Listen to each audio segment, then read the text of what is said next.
وہ صحابی جنہوں نے ایک نماز بھی نہیں پڑھی لیکن جنت میں بھی جائیں گے۔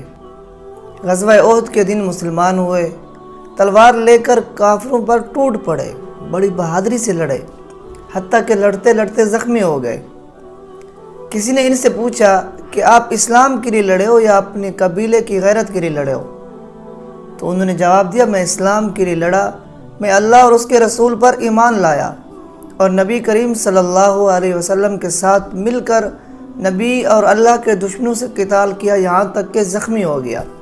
یہ ان کے آخری الفاظ تھے، اور یہ الفاظ کہہ کر ان کی روح پرواز کر گئی، وہ شہادت کے رتبے پر فیض ہو گئے۔ حضرت ابو ہریرہ رضی اللہ تعالی عنہ ان کے بعد صحابہ سے پوچھا کرتے تھے کہ بتلاؤ وہ کون سا صحابی ہے جس نے ایک نماز بھی نہیں پڑھی لیکن پھر بھی جنت میں جائے گا؟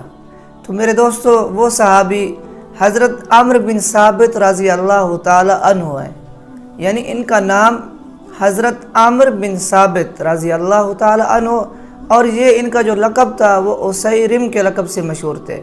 اسیرم ان کا لقب تھا، نام ان کا عمرو بن ثابت تھا۔ زندگی میں ایک نماز بھی نہیں پڑھی اور مسلمان ہوئے، جنگ میں لڑے، شہید ہوئے، سیدھا جنت جائیں گے۔